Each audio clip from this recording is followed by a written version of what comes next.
Am I the antagonist for teaching my biological daughter my native language, but not my stepkids? My partner and I got married about 2 years ago, and the same year we found out we were having a baby. As we're both over 40, she was very welcome, as my partner has 3 children from a previous marriage. The issues come now. My daughter is really learning to speak, and I speak to her only in my native language. I moved to our current country, where my partner and stepkids are native speakers / born here, and so I speak both my home language and theirs fluently. But I want my daughter to be able to speak to her family, who only speak my native language, when we go back to my home country. I also want to keep that part of her heritage alive, since she won't be as connected to it as the other half growing up here. My stepkids, 11, 8, 4, who are obviously feeling threatened by the new baby and her place in their life, have begun to have a problem with this. My partner is also sensitive to it and the distress of the other children. They feel like I should also be teaching them my native language and not have something special with just my biological daughter. I disagree. My reasons are this: I'm not teaching my daughter the language, she's acquiring it. It's a different mechanism for learning a language. We don't sit down and have lessons, she just learns as I speak to her throughout the day and do the occasional baby flashcards. I don't think I have the skill to teach a language. I'm not great at teaching anyway, and I'd have to do some learning myself. Furthermore, I'm a parent to 4 kids now. In between homework, after-school clubs, and the other lessons the children have, I just do not know when we would have the time. This on top of my own work, and the fact that the little one, of course, requires more attention.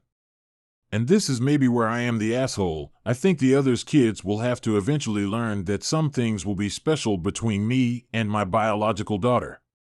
They have 3 parents, when she just has my partner and me, and her connection to my family back home will always be stronger, and I think having just some time with me alone is fine as well.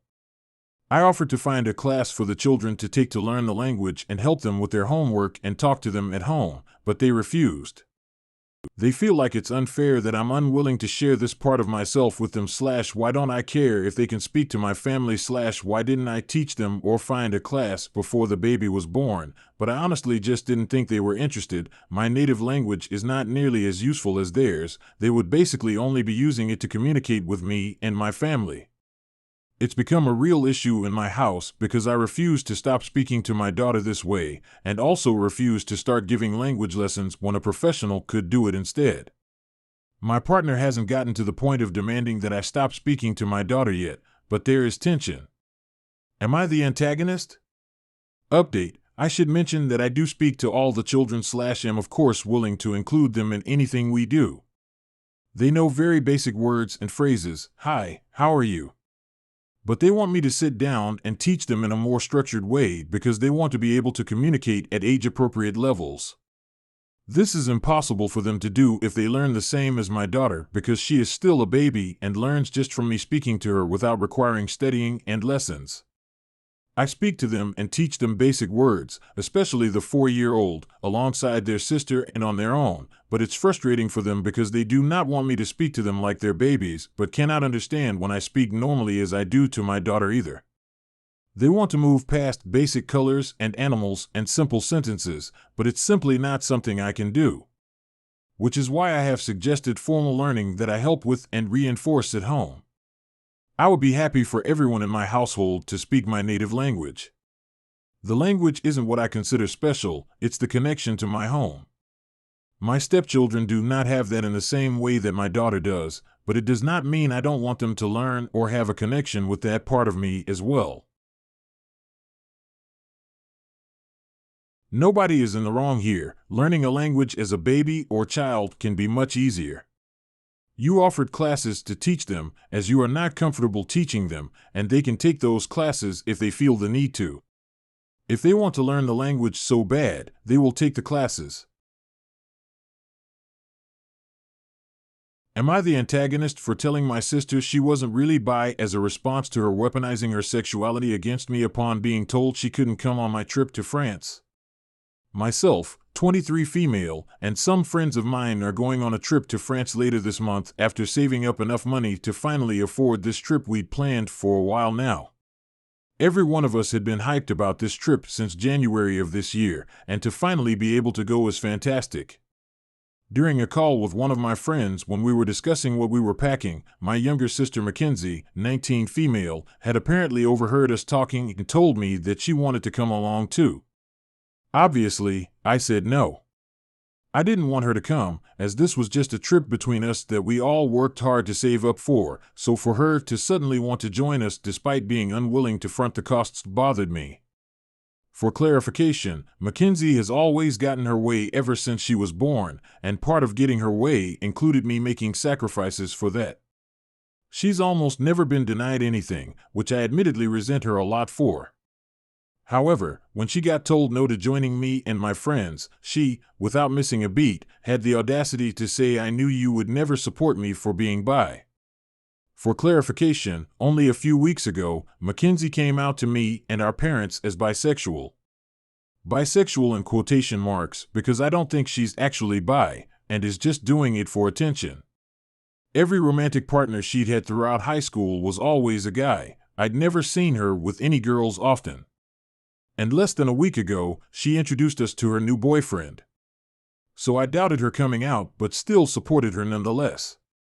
For her to try to weaponize her sexuality to deem me homophobic just because she got denied a trip to France rubbed me off the wrong way, and in the heat of the moment I just told her that she wasn't even really bisexual anyway because she only dated boys to begin with and still does, and that I'd never seen her be romantically involved with any girls. This caused Mackenzie to get furious with me, and she ran off whining to our parents about me. I probably went too far, but I don't think I was wrong. Am I the antagonist? You are all in the wrong here.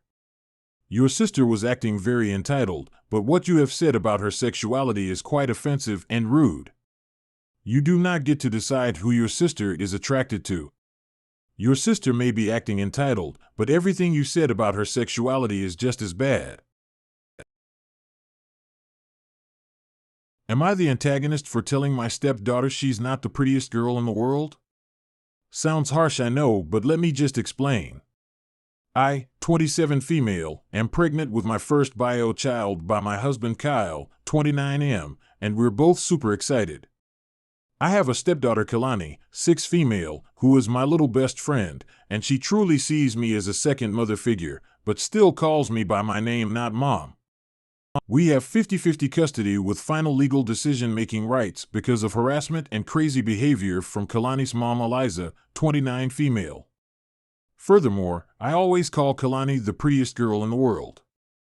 That's been our thing for years. But not in a conceited way. She's very nice to others and plays great with other kids. I just always want to boost her confidence. When I found out I was pregnant with a girl, I told Kalani her sister would be the prettiest girl in the world too, just like her, and she loved it. She started saying it too. She came back from her mom's house the other day and said she's the prettiest girl in the world and everyone is ugly. Her sister will be ugly too. I asked her why she would say that, and she said because it's true. I said she is not the prettiest girl in the world to everyone, and that every little girl is the prettiest girl in the world to their grown-up. Furthermore, I told her she and her sister will be the prettiest girls in the world to me and her dad and mom, but only when she's being a kind person. Right now she's being mean, and that is an ugly trait. She cried a little, but seemed to take it well when her dad and I sat down with her later. The day she went back to her mom's house, I was met with so many calls and messages on the parenting app calling me an evil stepmother for calling Kalani ugly. I explained to her the context, but she said I was being cruel and Kalani is just a kid. She is now telling my husband we need to go back to court. He's on my side and thinks we handled it well, but she's freaking out, and I did feel bad when Kalani started crying. Should I have handled that better? Am I the antagonist? Update: I started calling her the prettiest girl because she has confidence issues because of her skin color and her hair. She compares herself to other kids, and by saying that it seemed to make her feel better about her looks. She is such a beautiful little girl, and I just want her to see that, but I would never encourage her to put others down. I've never seen this behavior before that day. I also did not yell at her or anything. Furthermore, I just spoke to her calmly, and we did the same thing later when her father and I sat her down. Update again, we don't just call her pretty. We tell her how smart she is, how brave she is, how kind she is. We encourage lots of qualities and don't just harp on outer beauty. I'm assuming she had a conversation with her mom about the baby, and she told her the baby will be ugly? That's an assumption, but from our history with Mom, that's not impossible. She has been hostile since we moved in together, and it only increased once we got married and especially now that I'm pregnant. Update 3. My comment about her not calling me Mom is to clarify that while we have a super close mother-daughter relationship, I am not trying to replace her bio mother by having her call me Mom. She calls me by my name, a nickname, or whatever she feels at the moment. Some people interpreted this as me being upset she doesn't call me Mom, which isn't the case. I'm happy with what she calls me now, smiley face. It sounds like she is stuck between two different dynamics in two different households. I would say to maybe try and not state absolutes. Kids absorb so much from what adults say, and hearing an adult say they are not pretty can hurt, since they are still learning about the perceptions of others. This is a tough situation, and I would nearly say everyone except your 6-year-old is in the wrong, but it sounds like you are trying your best to right this situation. Am I the antagonist for telling my wife it's ridiculous to cry over soup? My wife is 4 months pregnant with our 5th child. We have a 7-year-old girl, 6-year-old girl, 4-year-old boy, and a 2-year-old boy now. Since childcare is so expensive, she has been staying home. Money is tight right now and her car broke down, so we have been relying on mine. She texted me and told me she was craving a particular can of soup, so I bought it and brought it home. She placed it on the counter and said she would make it after she gave the kids a bath. While she was upstairs, my dad came over and mentioned he was hungry, so I told him to help himself to anything in the kitchen as we had made dinner shortly before. Well, he ended up leaving to go home, and my wife came downstairs, then I heard her frantically searching for something. I asked what she was doing, and she was looking for the soup she left out.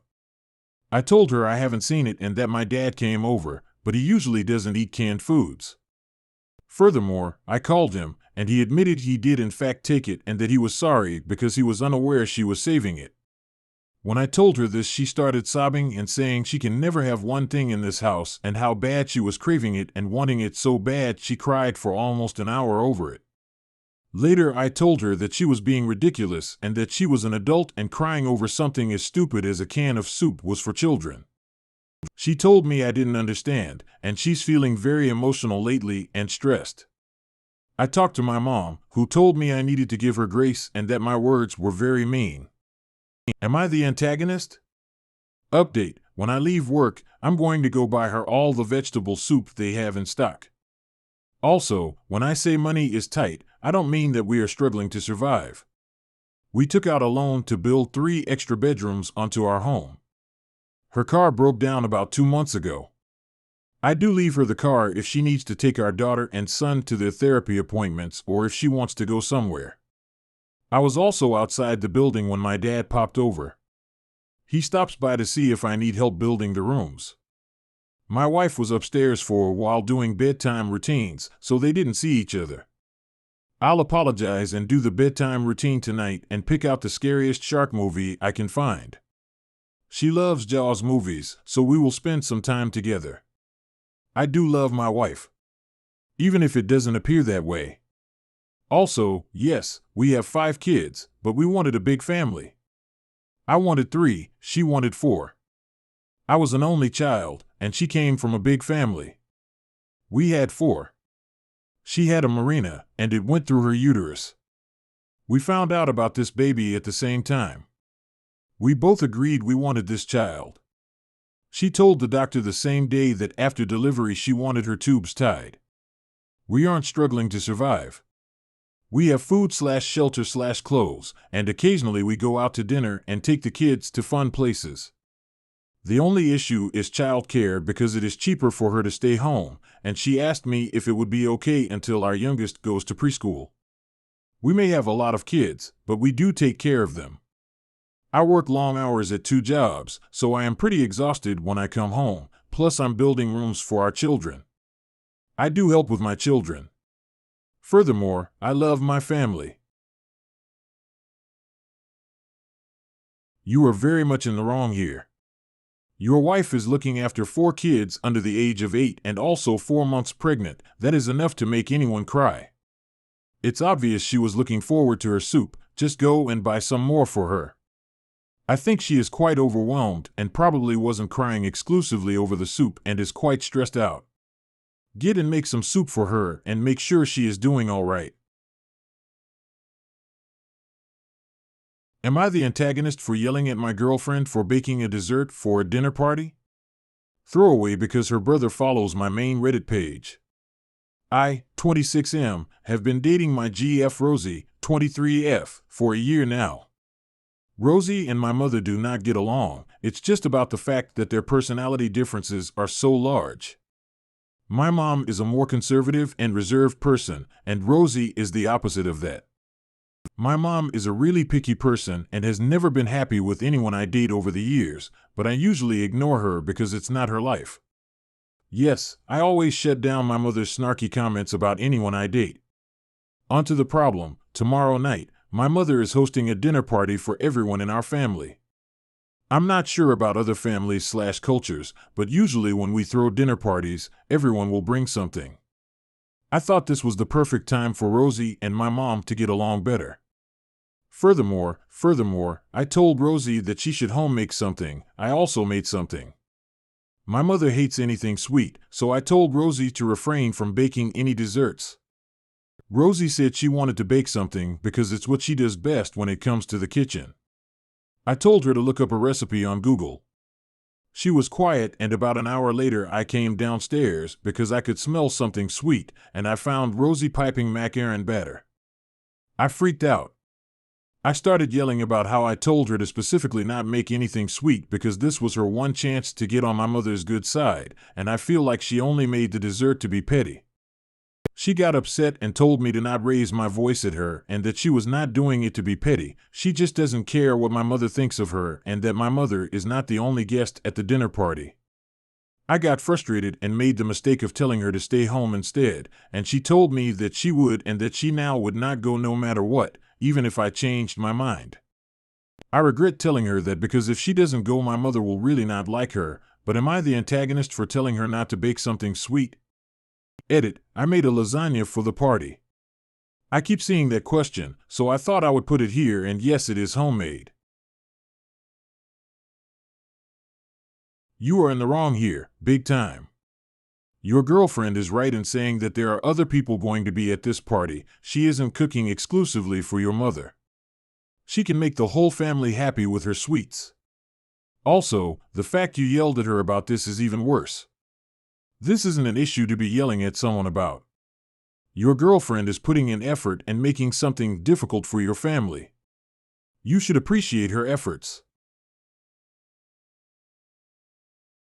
Am I the antagonist telling my ex-husband I won't babysit my daughter? My ex-husband and I divorced about 4 years ago. I have taken a couple vacations with the kids since the divorce. He went on one trip with them, which was canceled after one day due to a hurricane. He makes a lot of snide remarks about how much I pay for the vacations, but I live a pretty frugal life and my kids are my splurge. We have 50-50 custody and neither of us pay child support. My ex has family in Texas. They live on a lake with an in-ground pool and a boat. They are close with him. He has a standing invite. The trip would cost my ex a flight, probably 1 or 2 meals out. My ex seems to be buying a new truck, bought a one-wheel, joined a golf club, and makes solid money. I don't think he's hurting, and I don't begrudge him any of it. I just wish he'd take my 2 kids on the vacation they desperately want with him, but I respect that he has every right to spend his money how he wants to. Here's where it gets weird. Monday, he asked me what I'm doing for Labor Day, which according to our divorce agreement is his holiday with the kids. I don't have plans, so he asked if I could babysit, my daughter, so he can take my son to Texas. I asked why he wasn't going to take my daughter, and he said the trip is my son's birthday present and if my daughter asks to go to Texas for her birthday, he'll take her along. My kids are close, and if asked, I know my son wouldn't want to go without his sister. I told him I didn't want to put the kids in that position, and he should ask his girlfriend, lives with them, been together 4 years, stays with the kids when he travels for work, to just stay home with her, but apparently she's going on the trip too. I told him it was playing favorites and I wouldn't enable it, and he blew up on me. We have a history of him being abusive, so I know I can be very quick to jump to conclusions and get protective of my kids. I know this would hurt my daughter, but maybe I'm overreacting. He called my controlling, and I am trying to decide if he has any basis for that statement. Note, if he books the trip without her, I 100% will watch her, and he knows it. You know his history, so you know exactly what he is trying to do here. He started straight away calling you names. Make sure you don't take any of this to heart. When it is his time with the kids, they are his responsibility. He should take them all and celebrate with them all together. Why your daughter can't go to your son's birthday celebration is ridiculous. Your ex needs to include all the kids and stop jumping those hoops to try and justify his actions.